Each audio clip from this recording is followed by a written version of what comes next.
Hey there KDTV. This month for our flashback videos for the Kings Dominion 40th celebration, we bring you one of the first general managers of Kings Dominion, Dennis Speigel. He came to the park from when construction began up until the early 1980s. This is the first of a four-part series. Today, Mr. Speigel will talk about the purchasing of the land that Kings Dominion now sits on, why this land was chosen, and a little insight and some humor into the construction of Kings Dominion. Well, we had learned from Kings Island. I had been heavily involved with the planning and layout and construction of that park. So when I came down here, it was relatively organized. It was a big undertaking. If we had probably known what we were getting into, we maybe wouldn't have. I mean, we were all so young, and I was 26, 27 years old at that time, and we were just making things happen. And I would make, as general manager on the construction and the operations aspect, 100 to 200 decisions a day on the spot in the field. I had a little motorcycle I had to ride around out on the site. There'd be something going on over here, and somebody had to make that decision, cut the tree or plant a tree or move something over. But it's huge because this is a large park. It was an important park to the company. It was exciting. It was challenging. It was scary. I mean, Kings Dominion was the second most expensive park that was built at that point in time after Disney World. We spent $60 million building this park. I was, when I came down here, I was 26 years old, and the chairman of the board gave me the keys to the kingdom and said, you know, get this done. Land was cheap. It was on 95. We had to put the exit in here over I-95. That exit didn't exist here, and we worked with the state, but we ended up paying for that. The park paid for that exit. But we felt that this was a market that hadn't been serviced. Little did we know that Busch Gardens was going to open 60 miles away within a week of us. And we'd have two of the greatest theme parks in the United States going at it head to head. We bought 2,500 acres here. And I think we paid, if I remember correctly, about $2,500 an acre. We brought it in on schedule. We actually finished the park 2 weeks ahead of what we anticipated the opening date to be. So we had a little comfort zone there that we worked with. We had built a Eiffel Tower at Kings Island, so I'd been through that. This one was very precise, just like that one. Pieces came together. They weren't out of sync this far at the top. I mean, you're up 333 feet, and the bolts are that close together.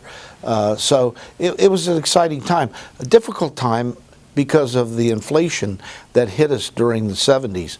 And I was responsible for the budget to our board of directors, and we were building International Street. I had half of the street built when we got hit with some of the most intense inflation and interest rates we'd ever seen.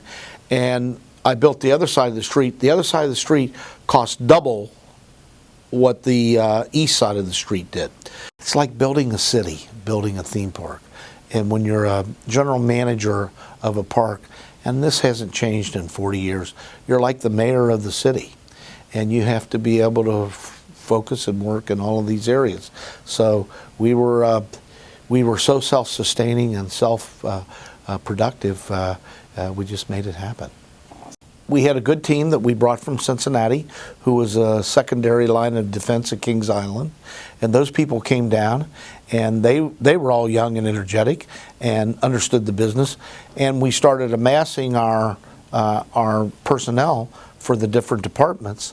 And we went through literally Hanover County hiring people. For example, one of the fellows who rose to directorship here in the park was a bag boy at A&P in Ashland. And we went in and saw him. He had such a great attitude. We said, look, how would you like to come to work at a theme park? With that attitude, we're going to make something out of you. And he came with us and became one of our best employees. That was Chance Hester. But it was it was really an undertaking that we never really stopped to think about. We just got it done. We were very organized. We had weekly construction and operations meetings, which dovetailed together so that everyone knew what was happening in the field from a schedule and from a budgetary standpoint, and how the operations people were feeding that and getting prepared so they could operate the parks as it became more and more on the ground. I mean, as it developed. So it was a big undertaking. As I said, I had to make 100, 200 decisions every day, and some of them you didn't know whether they were going to be right or wrong, but you had to make the decision because concrete was being poured, holes were being dug, trees were being removed, trees were being put in, and you just had to make that decision. And a general manager of a park, and this is no different today than it was 40 years ago, he is what, or she is what the name implies, a generalist. Know a little bit about food, know a little bit about marketing, know a little bit about finance, know a little bit about operations, know a little bit about HR, know a little bit about safety. Well, you've got your team that are all specialists in that. And you're setting, my job, I always said, was sitting at this huge desk with these controls and dialing the dials to try to keep everything fluid and moving together and keep the crosshairs as close as you could aligned together. And you'd dial up marketing and you'd get them right, and finance would go out. And then you'd get finance going and they'd be right, and then operations would go out. So you had to just keep moving. It was constant adjustment. It was really management of people.